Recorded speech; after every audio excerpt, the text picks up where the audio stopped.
Mari kita bersatu dalam doa. Terima kasih Bapa untuk kasih penyertaan-Mu dalam kehidupan kami. Sebentar lagi kami akan membaca dan merenungkan sebagian daripada firman-Mu. Biarlah firman-Mu dapat menjadi sebuah motivasi baru dalam kehidupan kami. Dan biarlah tetap nama-Mu dipermuliakan dalam situasi dan keadaan apapun. Segala kami serahkan kepada-Mu Bapa. Terima doa kami ini, karena kami berdoa melalui Yesus Kristus, Juru Selamat kami yang hidup. Amin. Shalom saudara-saudari, teman-teman sekalian yang terkasih dalam nama Yesus Kristus. Pada hari ini kita akan membaca dan merenungkan sebagian daripada firman Tuhan yang diambil dari Matius 13 ayat 44 sampai 46. Saya akan membacakannya untuk kita semua. Perumpamaan tentang harta terpendam dan mutiara yang berharga. Hal kerajaan surga itu seumpama harta yang terpendam di ladang, yang ditemukan orang, lalu dipendamkannya lagi. Oleh sebab sukacitanya, pergilah ia menjual seluruh miliknya, lalu membeli ladang itu. Demikian pula hal kerajaan sorga itu seumpama seorang pedagang yang mencari mutiara yang indah. Setelah ditemukannya mutiara yang sangat berharga, ia pun pergi menjual seluruh miliknya, lalu membeli mutiara itu. Kita dapat melihat bahwa ini adalah pengajaran yang disampaikan oleh Yesus. Dan yang sangat menarik juga, pengajaran ini disampaikan Yesus dengan perumpamaan. Di sini, Yesus ingin menggambarkan kerajaan surga itu seperti harta terpendam dan juga mutiara yang berharga. Kenapa demikian? Yang pertama, bahwa sebenarnya ayat ini adalah ayat yang menarik. Walaupun hanya 3 ayat, tetapi ini menggambarkan bagaimana profesi pekerjaan manusia. Di ayat 44 dikatakan orang yang bekerja di ladang. Tentunya orang yang bekerja di ladang itu identik dengan seorang petani. Nah, yang kedua, profesi sebagai seorang pedagang.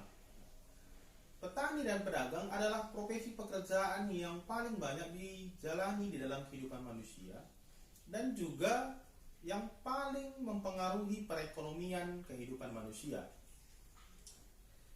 Dan itulah kenapa Yesus memakai perumpamaan seperti halnya harta terpendam dan juga mutiara yang indah, agar kiranya manusia ataupun orang-orang yang mendengarnya memahami bahwa kerajaan surga ataupun keselamatan yang disediakan oleh Tuhan Yesus lebih berharga dari kekayaan dunia apapun yang dimiliki. Kembali lagi, kenapa kami katakan tadi kita melihat dari profesi pekerjaan.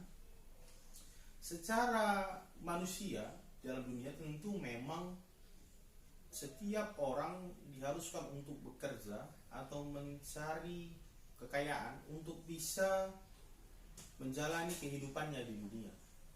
Tetapi terkadang sering sekali orang lupa bahwa kekayaan ataupun dikatakan uang itu bukan menjadi dasar yang paling utama dalam kehidupan kita sebagai manusia. Tentunya orang-orang yang telah percaya dan beriman kepada Tuhan. Kita tidak dilarang untuk mengumpulkan harta sebanyak-banyaknya. Tetapi yang perlu kita pahami bahwa jangan sampai harta kekayaan itu menjadikan kita lupa kepada Tuhan. Sama seperti juga tertulis di dalam Matius 6 ayat 21 dikatakan, di mana hartamu berada, di situ hatimu berada. Sering sekali ini yang menjadikan kita sebagai orang-orang beriman juga terpengaruh akan bagaimana sebenarnya kelangsungan hidup kita di dunia ini. Sehingga terkadang banyak orang yang pada akhirnya menjadikan harta yang dimiliki sebagai Tuhan yang menyelamatkan dia. Padahal sebenarnya juga tertulis di dalam Alkitab. Di dalam Injil Matius juga, Matius 6 ayat 33 dikatakan, carilah dahulu kerajaan Allah, maka semuanya akan ditambahkan kepadamu. Di situ dikatakan jelas seharusnya yang pertama kita cari itu adalah kebenaran akan firman Tuhan, bukan kekayaan dunia. Karena ketika kita tetap hidup di dalam Tuhan, tetap berada dan melaksanakan firman-Nya, maka sebenarnya kehidupan kita akan dijamin oleh Tuhan. Dan di sini dikatakan dalam perumpamaan ini adalah bagaimana harta terpendam dan mutiara berkara itu menggambarkan kerajaan sorga, bahwasanya pada akhirnya setiap orang menginginkan keselamatan, setiap orang ingin masuk ke dalam kerajaan sorga dan hidup kekal bersama Yesus. Tetapi tidak bisa kita menukarkan keselamatan tersebut dengan seluruh harta yang kita miliki di dunia. Orang yang benar adalah orang yang bekerja dengan benar, memiliki kekayaan dengan benar, mempergunakan kekayaannya dengan benar, dan tentunya yang paling penting juga tetap beriman kepada Tuhan. Kita bisa melihat situasi pada saat ini, bagaimana virus corona sedang terjadi di seluruh negara, bahkan kita katakan di dunia termasuk di Indonesia. Kita melihat bagaimana setiap orang khawatir akan kehidupannya. Bagaimana orang apabila dia memiliki kekayaan, mungkin saja dia selalu berusaha mencari bagaimana supaya dia selamat. Tapi sebenarnya poin pentingnya adalah ini adalah waktu bagaimana bisa kita menyatakan kasih Tuhan, baik dalam kehidupan kita dan juga kita bisa berbagi berkat bagi orang-orang di sekeliling kita. Karena kekayaan yang dimaksud di sini bukan adalah ketika kita mau masuk ke dalam kerajaan surga ini menjadi tiket, tidak. Tapi bagaimana kekayaan di dunia ini kita bisa mempergunakannya untuk menjadi berkat bagi kita, menjadi saluran daripada Tuhan untuk bisa orang lain menyatakan kasih. Dan kiranya dalam setiap situasi apapun kita bisa tetap menyatakan kasih Tuhan bagi orang-orang di sekeliling kita.